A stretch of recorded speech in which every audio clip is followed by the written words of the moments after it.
Hi, folks. I think it's just about 9 o'clock. Boy, I sure hope people find me over here. I know we've been doing these stories every Sunday night on the group page at Ghost Stories with Spooky Miss T.I. page.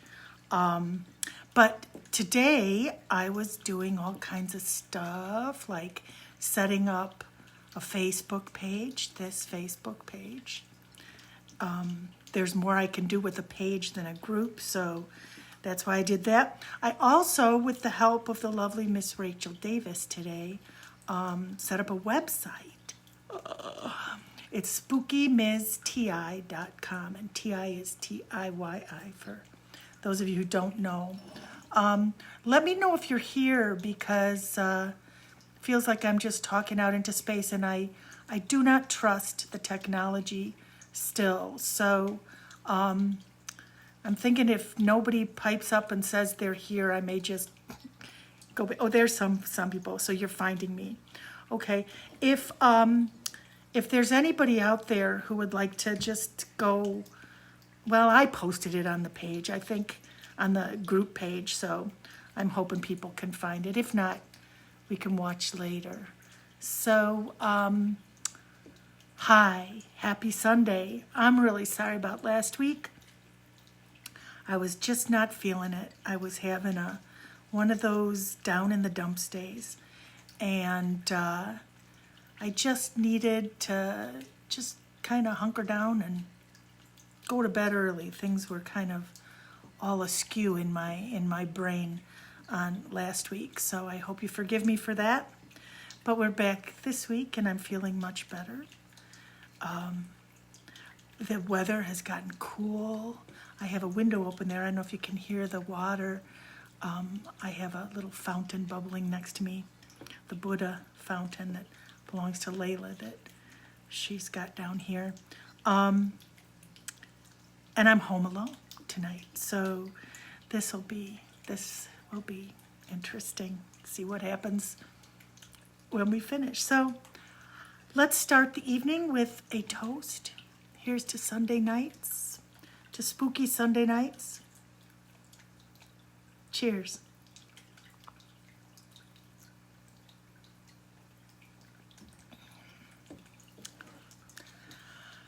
So tonight, I'm going to talk a little bit about what makes hauntings, I think. I've been asked a lot from a lot of people, why do people stick around after they've died? And what is it that is here after people die? What's left, you know? And are there things left? What is it? Is it just memory? What is it? And although I am not a scientist, so I can't describe it that way, a little bit of science, but I can tell you from my experience what I've experienced, what I see, what I think things are. And I hear the sirens off in the distance.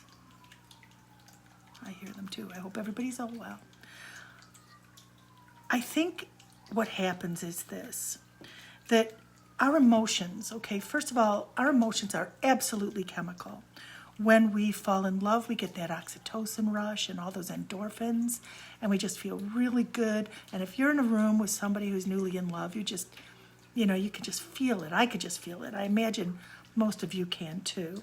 When you are angry, you get that adrenaline going, and especially if it's a sudden anger or rage, you get this burst of adrenaline, and it floods your body. But you could feel somebody's anger too. And even, have you ever walked in a room where there's just been a big kerfuffle, like an angry outburst, and the people aren't even, their body language is not giving any clues, but you just walk in and the air feels tense? It's the energy. It happens in our bodies, but we also exude it. And so what I found, what I think, is that hauntings are strong energy that's left behind. Anger, when we do an angry outburst, it goes boom and then like explodes. And I have not seen, well, I have obviously run into angry ghosts. Remember me talking about the angry grandmother. But sadness is also a chemical thing, but you can sense somebody's sadness even if they're smiling at you. You can feel it. I can feel it if I'm in that room, and I think that energy stays. So the types of haunting that I've seen most are things where really violent things happened, and there was a huge expulsion of emotive energy that like fill the space and stay. But the thing that you hear most about with ghosts, human ghosts, is unfinished business. Have you heard that? That the ghosts have unfinished business. Well, unfinished business is another word for regret. And most of the ghosts that I have encountered have some kind of regret. There is something that they are not willing to let go of, or still need to work out, I suppose is the way. So I'm going to tell you a story tonight of a time when I ran into a ghost like that, who was there because of his own regret. And I think that's something that, you know, when we talk about like heaven and hell, I know that there are all different religions that have different explanations for afterlives and whatnot, but I've run into ghosts who are really afraid to face judgment, or who are really afraid that they have screwed up and are afraid of what waits for them beyond the light, beyond this place. And so they kind of stick here, and there's a whole lot of regret that goes with that. So this story starts about the time that I started working with Carrie in Howell, and we had connected on Facebook, and we were talking about things happening in her house. And then, of course, we went to private messenger for more detail, but initially, the initial contacts were in public Facebook. And so a mutual friend of ours who lives in Ann Arbor sent me a message, or actually she made a comment on one of the posts and said, hey, maybe you could help me if you're coming down this way. And so we started corresponding to find out what was going on with her, why she felt like she needed help with her home. So what happened was she had just moved in to a townhouse recently, fairly recently. And she told me that when she moved in, her neighbor came over with a sage bundle and told her that she should sage the place because the woman who had lived there before her had really gone off the rails in the last multiple months that she lived there. She was doing crazy things like yelling at nobody outside. The neighbor who shared the wall with the unit, these are townhouses, and so there's a shared wall, said that they heard shouting and banging and furniture being moved around and all kinds of things going on in there. And then it dissolved into her like bringing bundles of things out onto the lawn in the middle of the night and just ranting and going pretty much, as I said, off the rails, losing it basically. And so the neighbor thought that, you know, she had some crazy energy going on in there and the sage might take care of that. And she was talking to things there. So my friend thanked the neighbor and took the sage in, and I guess, I don't know if she did use it or not, but probably, I think I recall that she did. So what she was telling me is that in her place, she felt a really ominous, like looming presence. She felt like she was being watched all the time. Now, This is very, very common in human haunting things. It's also common in other kinds of haunting things where there's something lurking nearby that you could feel them watching you. But she said that when she would sit on her couch and play music, she felt like there was somebody standing right behind her, really closely watching her play. And it was very uncomfortable. You know that feeling, like, I don't know if you play music, but when you sit around in a circle and play music, if somebody sidles up behind you, even if they're not playing, you can sense they're there, or you're reading and you feel somebody's looking over your shoulder. You can feel it before you see it. Well, it was that kind of feeling. She also said that things were being moved around in her place, and she described an area in her place that had a desk with a bulletin board above it that was kind of cluttery with all kinds of scraps and stuff she had to keep track of, and that was always being messed with. Things were being pulled down off the bulletin board. Things were being, like tossed off of that desktop. That was a very obvious messing with something. She could hear things, hear bumps and whatnot. She also said that she felt like it was in her room, in her bedroom, and she could feel it watching her. It made her very uncomfortable. And when she would leave the house and come back, there were always signs that somebody had been in there, but it hadn't been broken into. It was somebody that was there when she left. So I told her I'll come on down and see what I could do. I never know if I'm going to be able to do anything. It's still hit or miss. It's usually hit, but sometimes not. Sometimes it's like, yeah, I'm not getting anything, but and someone else might.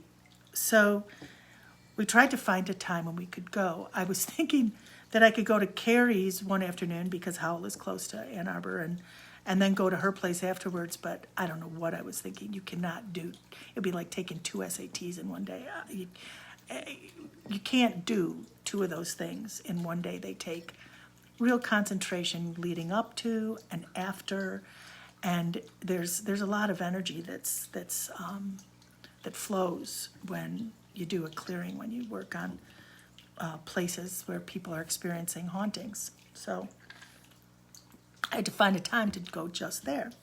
Well, this was several years ago, and my friend Mary Sue had a little RV, a Rialta, named Ruthie, and she was going to loan it to Bunce and me for a last end of summer getaway with just the 2 of us. And we talked about where we were going to go and what we would do. We had like 3 days or something that we could go and explore someplace. And we've spent a lot of time on the west coast of Michigan, along Lake Michigan, and even on the north tip and places like that. But we have spent almost no time at all on the east coast, along Lake Huron. So we thought, hey, let's go explore over there. There's probably some cool places to find, beaches, blah, blah, blah.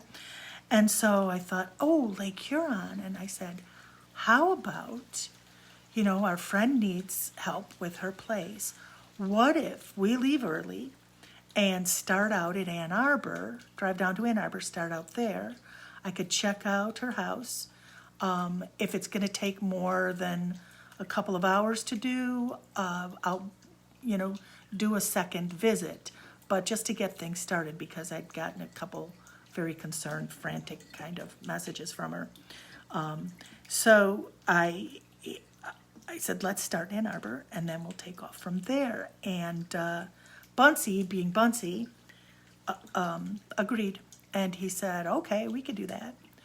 So that weekend, we packed up Ruthie the Rialta with all our stuff, and I packed my bag with all of my my herbs and oils and candles and everything else I would need, and powders or whatever, not knowing what I was walking into, if it was going to be clearing energy or if it was going to be talking a ghost off the ledge, or if it was, I had no idea what it was going to be.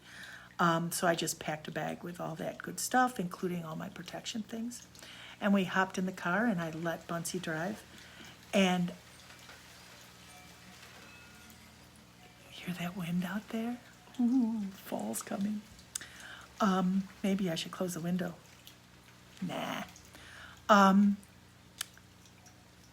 When I say I let Bunsey drive, I am a terrible passenger. It is not a comment on his driving. This is a comment on my being a passenger. Oh, it's raining. I'm going to have to go close the window. Everybody, take a sip. I will be right back.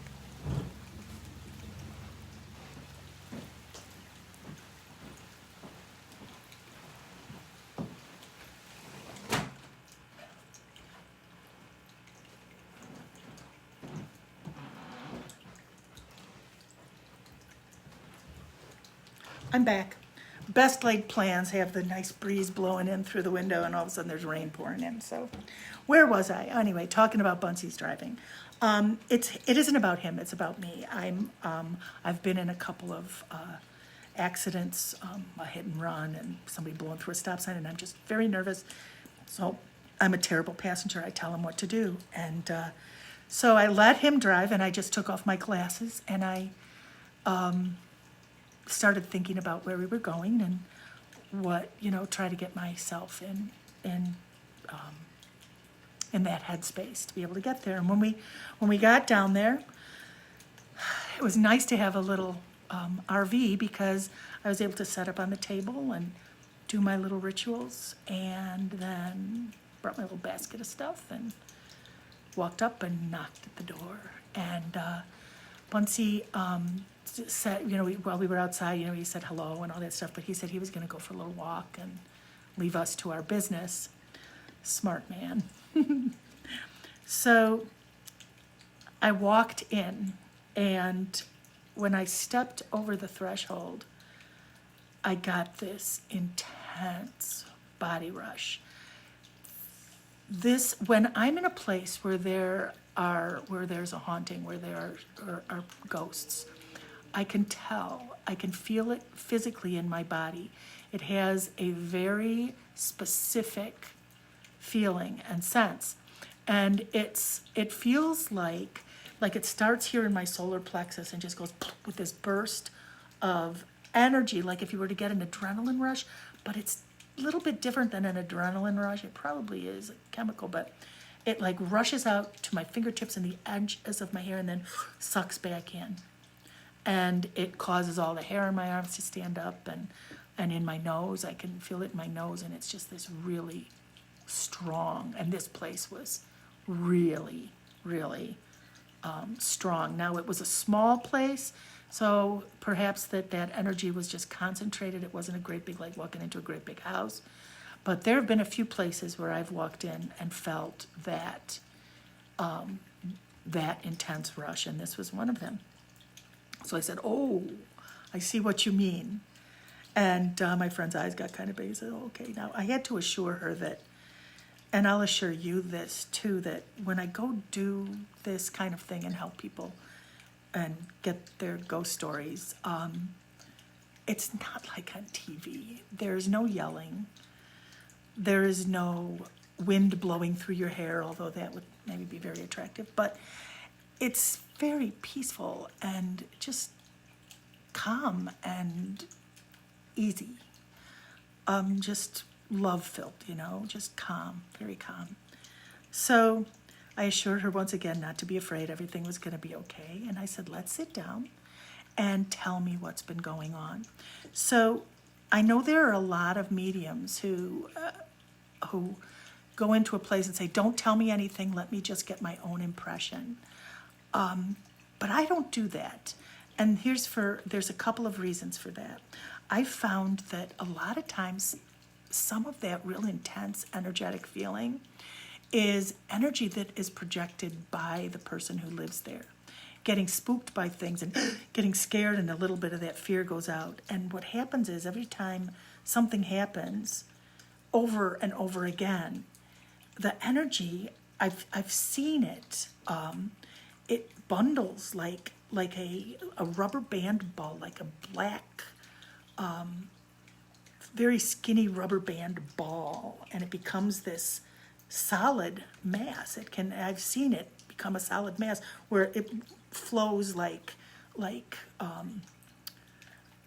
mercury or something, but it will bundle up, and we feed it with fear or we feed it with anger. And so sometimes what I feel when I walk in the door is coming from the people who live there, not the people who used to live there.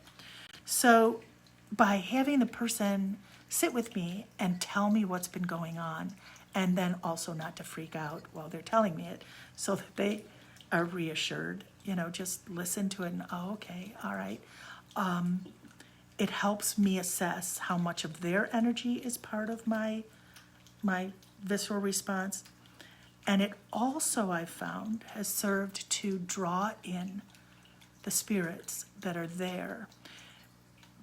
Because when you talk about them and when you tell their story, it helps them manifest somehow. I'm not sure how that works, but this is my experience. This is what I've seen happen. So while my friend is telling me the things that are happening, I'm sitting on the couch, and the way the house is set up is you come in the door, and there is a sitting room, a living room. There's a patio area out with a door to go outside. There's a little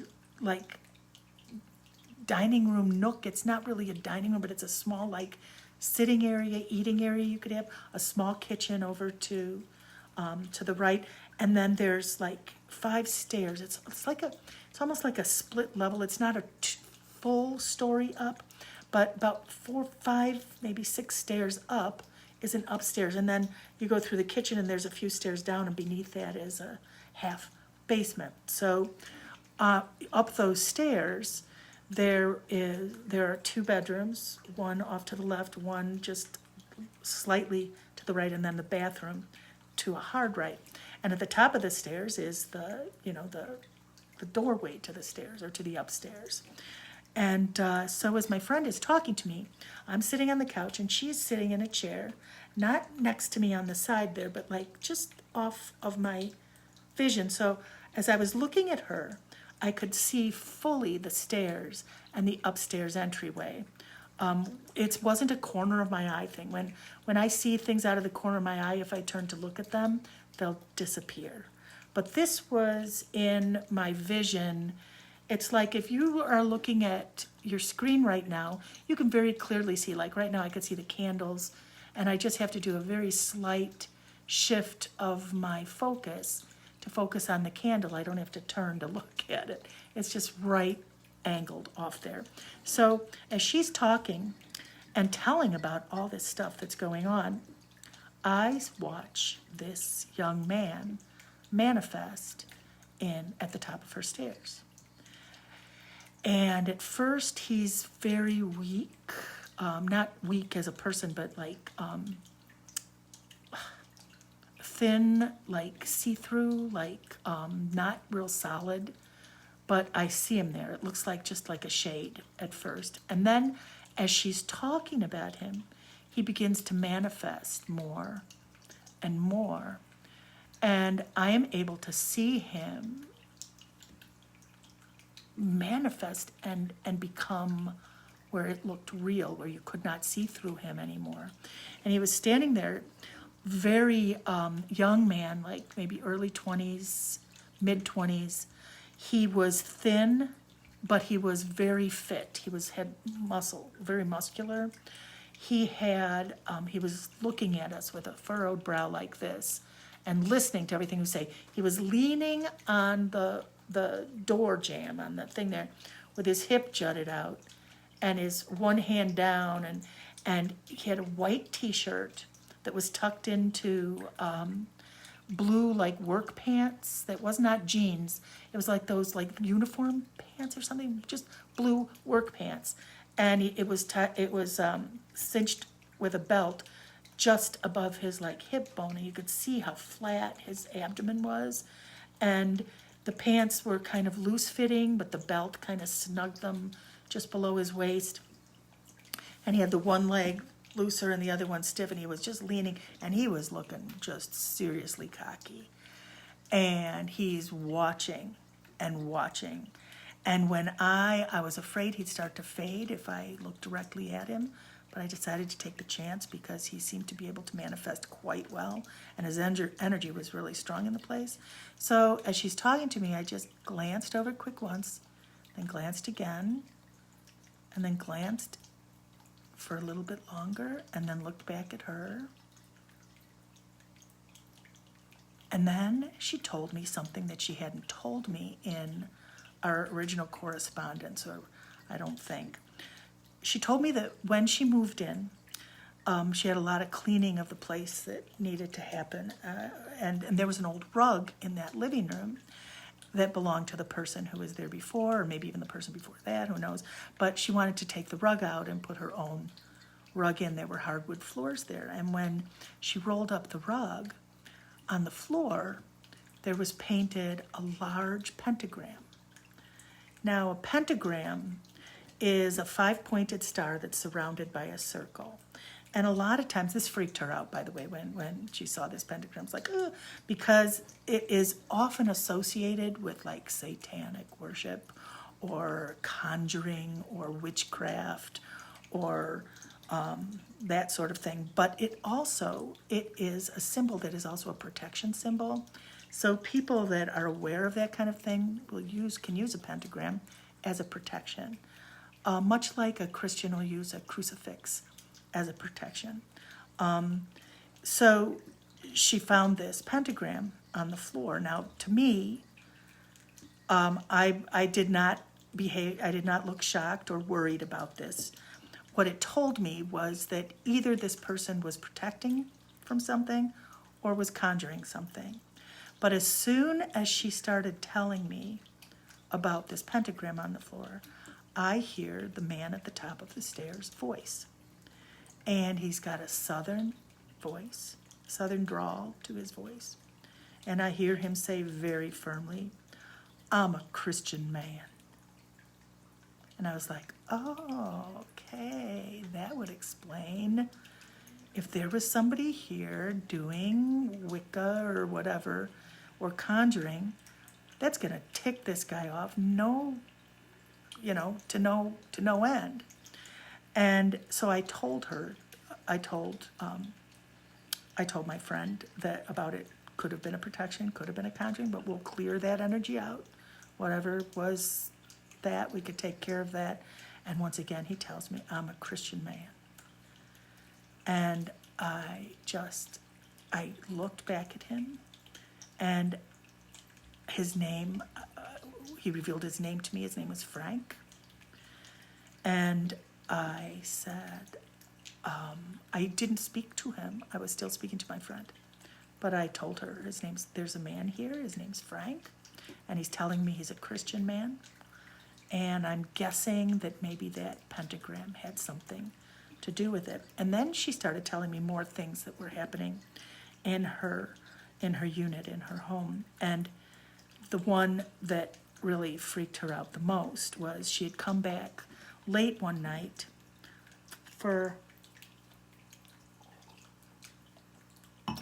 and had gone up to her room. Now, she kept in her bedroom. She was living alone, single woman, my age, and younger then, because we both were. And she had some things in her nightstand of a very personal nature.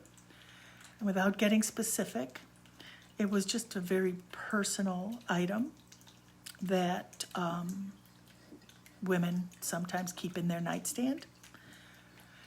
And she came back one night from being out, I think it was a gig or something, and when she turned on her bedroom light, this item that was stored in the back of her nightstand was out in the middle of her bed.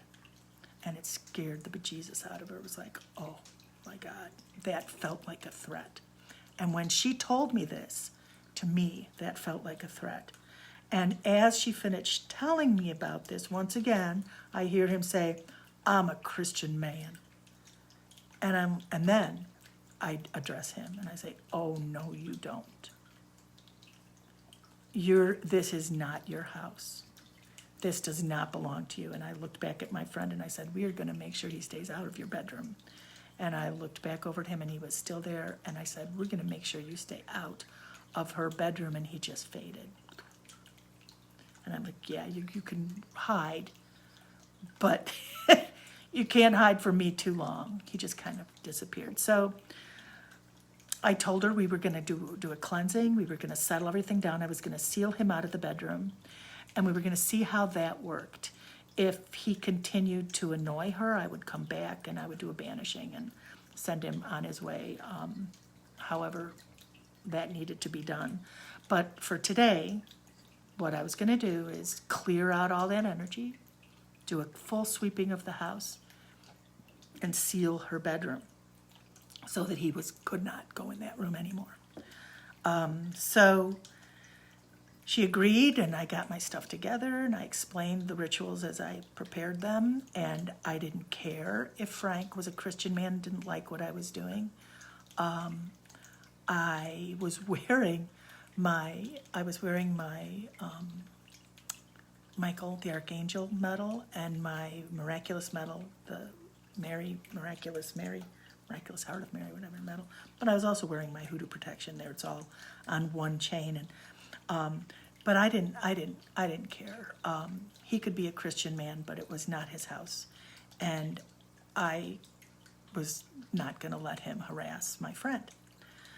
So in a very determined way, but not in an angry way, because that never works, okay? So I had to let go of my indignation about him invading her privacy that way and focus on exuding that light energy.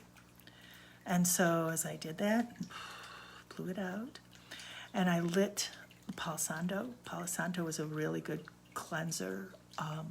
Started up in the bedroom and started in the corners in the closet, and I smoked every corner, every nook, every cranny in the closet, up the high corners, the low corners.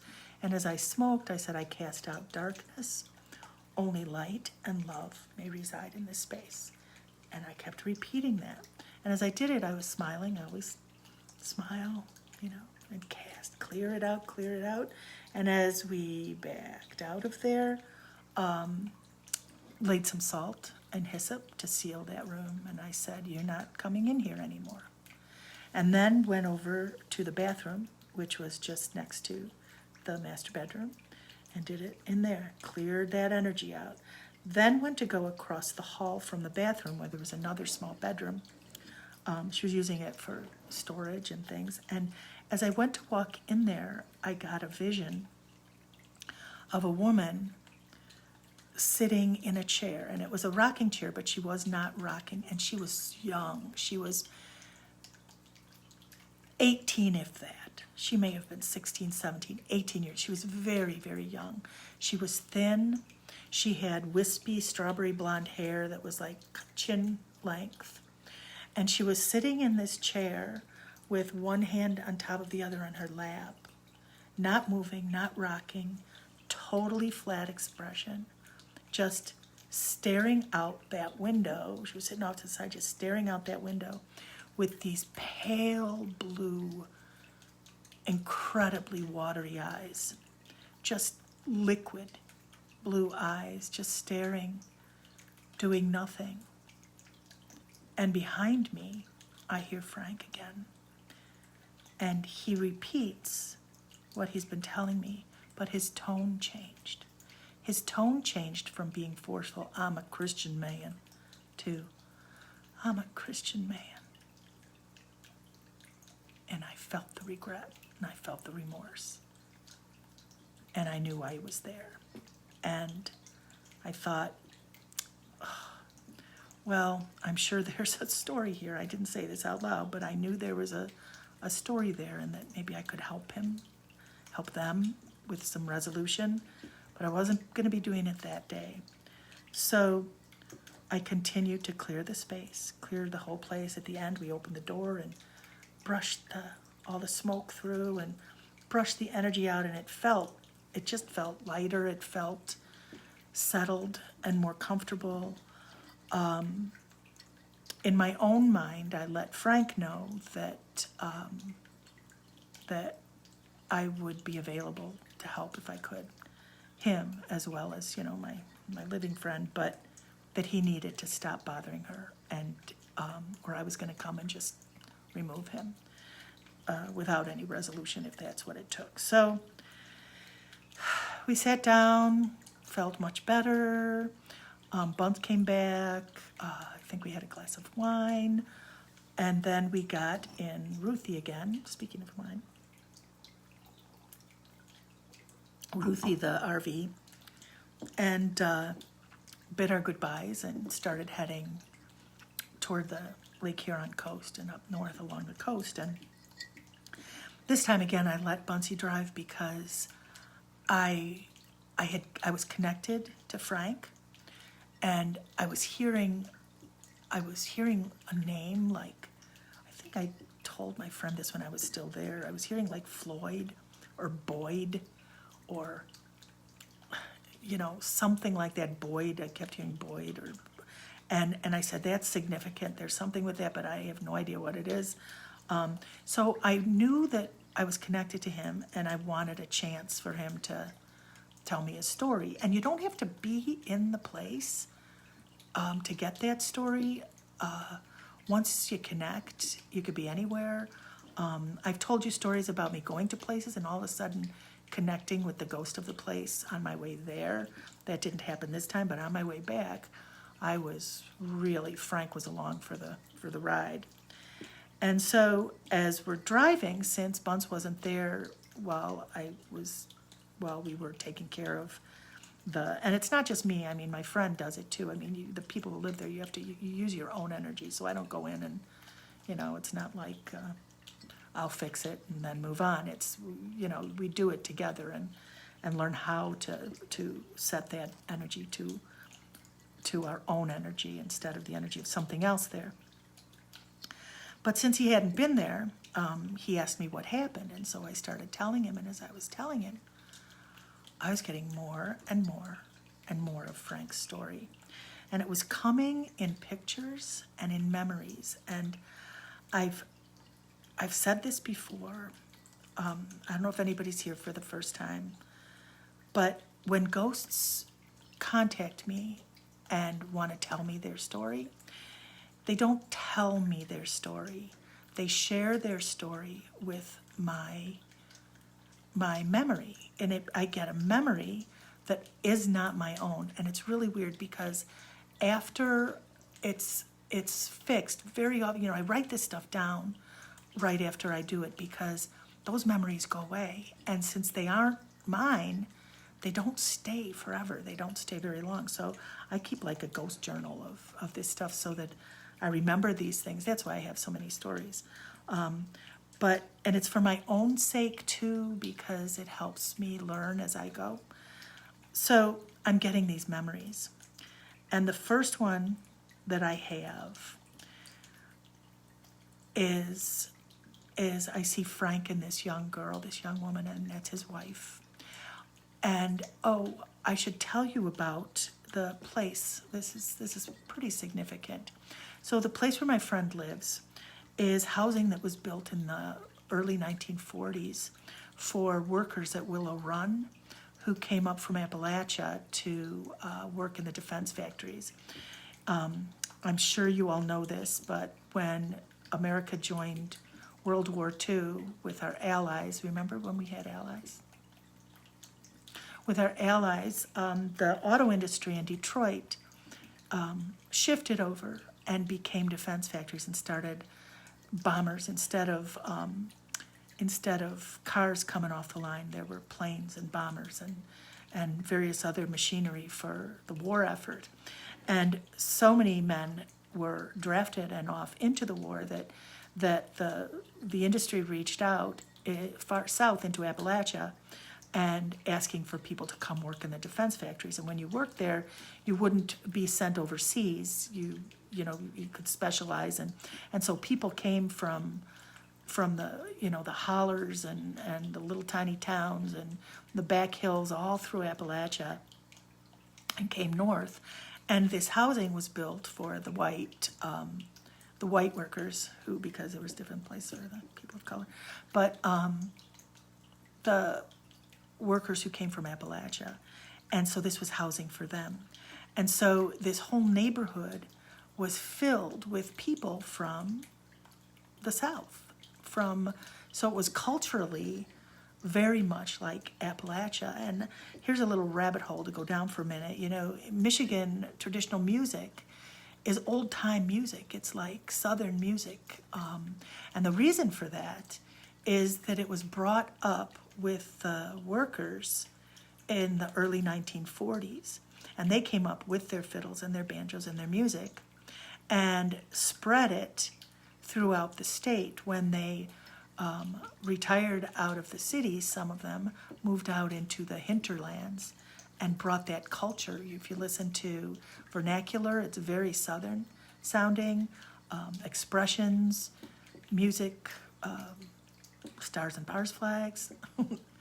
These are vestiges of the Great Migration, not the Great Migration, but of the migration of people from Appalachia coming up to work for the war effort.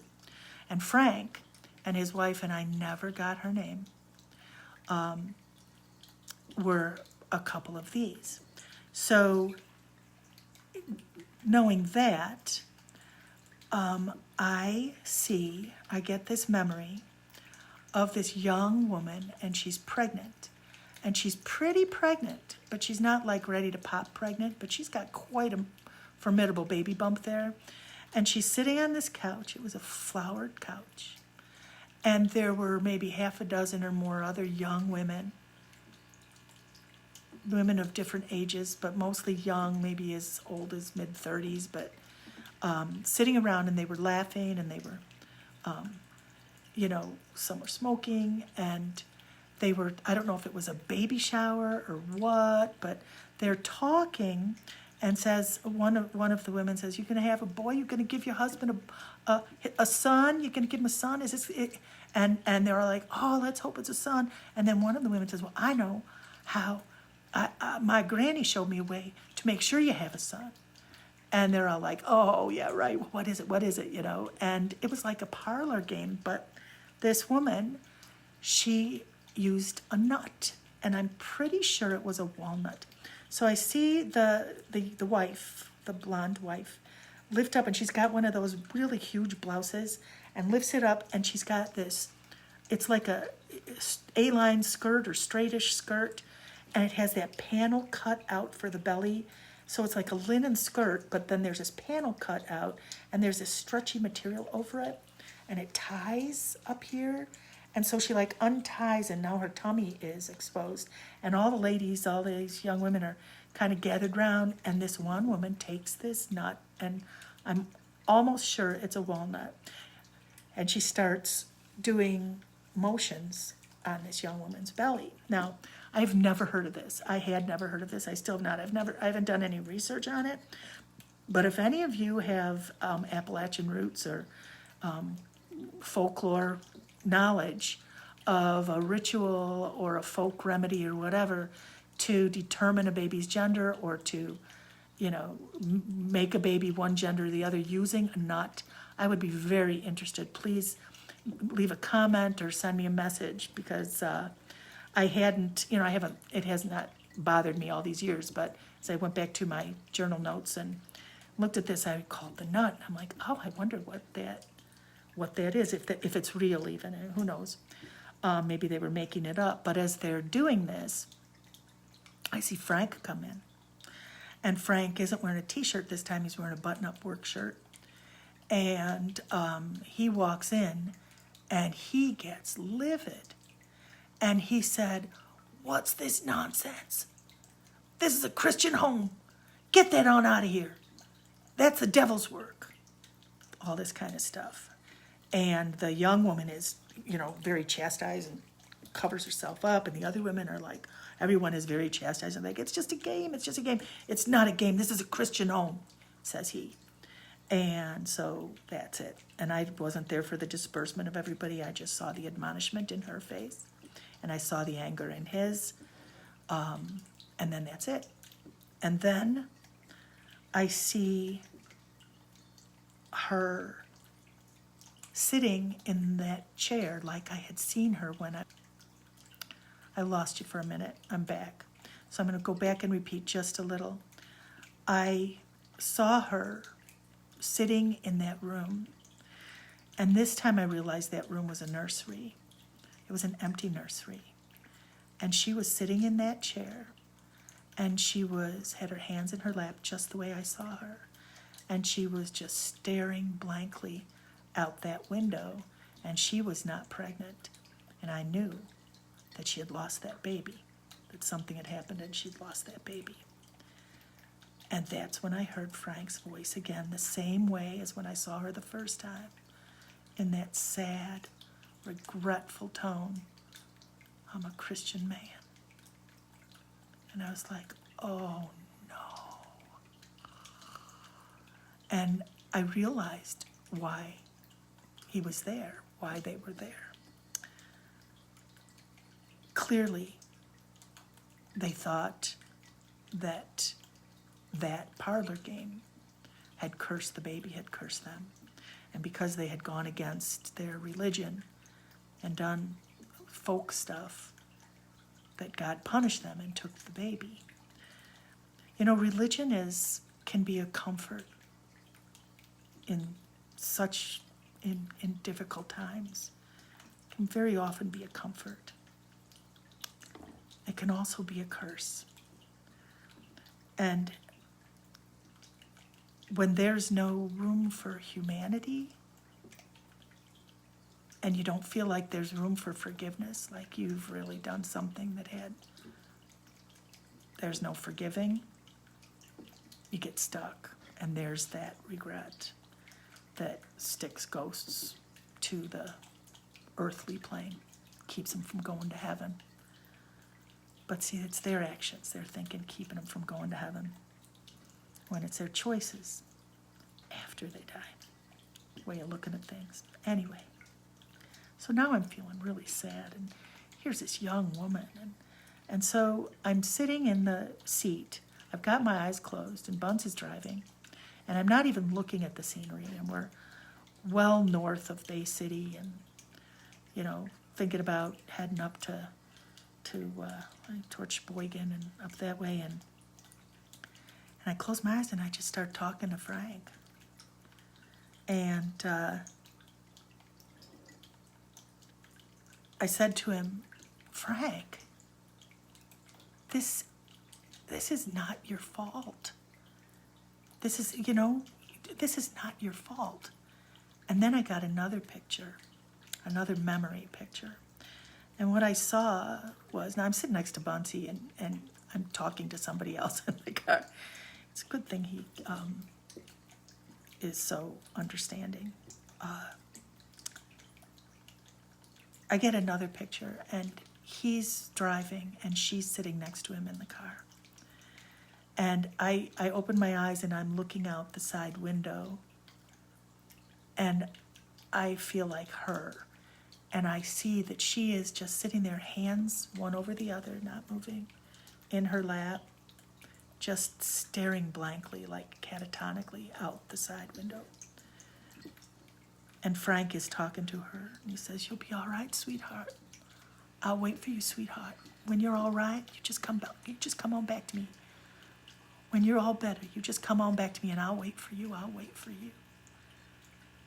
And then we pull up this, we're in like the woods, and pull up this road, and the car stops, and the door opens on the side where this young woman is, and I don't see the woman, but I see her hand just reach and take the young girl's hand and help her out of the car.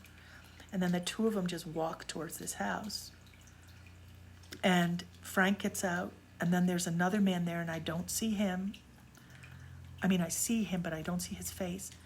And Frank just hands him this bag that is her bag. And I don't even know if they shook hands, but the man just turns toward the house.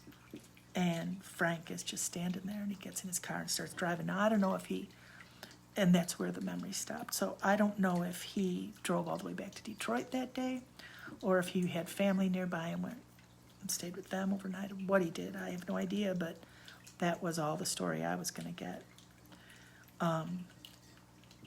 But then again, he told me, I'll wait for you. And he says, I told her I'd wait for her. I'll wait for her forever. And I said to him, Frank, she's not going to find you here. She's not coming here. She's not coming back here.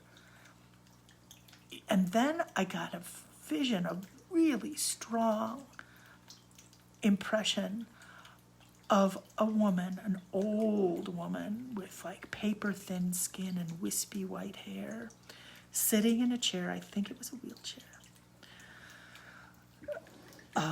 with her hands in her lap in the very same position as I had seen his wife as a young woman in the car and in the nursery, with her hands there and staring out in these unseeing, cloudy, pale blue, watery eyes, just staring into space. And I realized that she was not dead.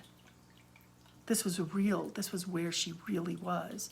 And I had this impression of her someplace in a, like a nursing home or something. And I do not know if she ever came out of her catatonic state. I don't know if she had any kind of life. And if now, just as a very old woman, she was just sitting there alone with her regret and her memories, or what. But there she was. And so I said, Frank, go to her. She's ready. She's ready to go to paradise. Just go to her. And he was terrified. And he communicated to me that he was not going to paradise.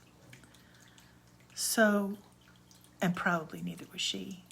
So I spoke to him in language that is not my own, that is not culturally my own, but that I know. And what I found is that when I talk to ghosts, I have to be in their place. I gotta go to where they are to help them beyond where they are.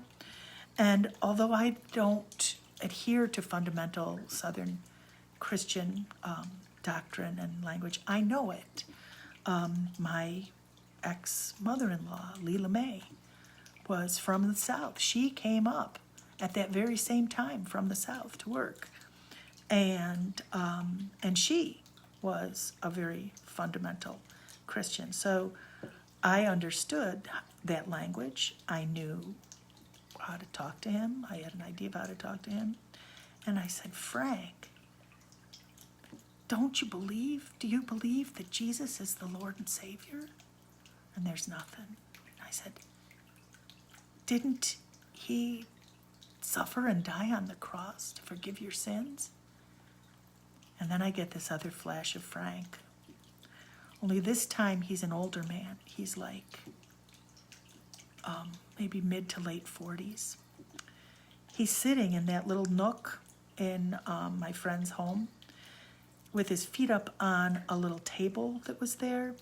And above him there's a picture, and I can't tell what the picture is. But he's sitting there with his feet up, and he's leaning back on one chair. And he's just looking between this picture and looking out the window at children on tricycles and things out in front in the yard and on the street in front. And he's looking back at that picture, and he's got a can of beer. He's drinking beer, and he's got a cigarette, and he's smoking that cigarette. And he hits on that cigarette, and he starts to cough. Now, he was thin, he was gray looking, his cheeks were drawn. The cough was just deep, visceral cough. And I knew that he probably I had an inkling that he probably had lung cancer and that he was dying, was my impression. That he did not live to be an old man, that in his middle age he was dying. And again, my attention goes to the beer and the cigarette. And he's like, but I'm a Christian man. And so he feels like he himself, his sin of drinking and smoking, because in Granny Leela's house, there was no drinking, there was no smoking in her house. There was, she was, that was not going to happen in her Christian home. And here he was doing all these things that alienated him from his religion and from his beliefs. And so he felt like he was destined for hell. And it was his own fault. He drove his wife away. Her actions killed their child. His actions he destroyed his life. And then he destroyed his health. And he blamed himself. And so I asked him if he thought that God could forgive him. And I spoke to him in that language of forgiveness and asked him. And he heard me, and it hit home. However, he was still not able to forgive himself. You know, forgiveness is such a weird thing. When that shooter shot up that black church, and that next Sunday the congregation collectively forgave him, that was remarkable. But there's something harder than that to do. Way harder than that. It's so much easier to forgive those who trespass against us than it is to forgive ourselves when we do things that hurt others. And what he had done had hurt his wife. That's way harder to do. Because in order to forgive yourself, you first have to acknowledge, look at, see, and own the pain and the trauma that we cause ourselves. We can't forgive ourselves until we face that. It's so much easier to let go of trauma inflicted on us than it is to let go of trauma we inflict. Trust me on this. I know this to be true. This is something that's a recurring struggle for myself. And I'm sure for all of us, you know, we try to do the best we can most of the time. But we don't. We fall short. You know, we hurt people we care about. We're not there for people who need us when they need us, and we get caught up in our own headspace and our own issues and lash out at those around us. I am so grateful for people who love me, who have the courage to tell me when I am hurting them or others in a loving way, you know, not in a screaming, angry way, but in a loving way, to give me an opportunity to look at what I'm doing. And while I'm still here, while I still can make a difference in the lives of people around me, to do something about it, and to try to be a better me, and to try to be. That's the hard thing. That's the hardest part. And so Frank was gone for a long time, I understand, from my friend's house. But I've seen her recently, and she said he's back, but he's not annoying. He loves the music. And the music is Appalachian music. It's Irish and fiddle tunes, and it's familiar. And he likes the people who live there. And he's not in their space and not trying to control them, but he's still stuck.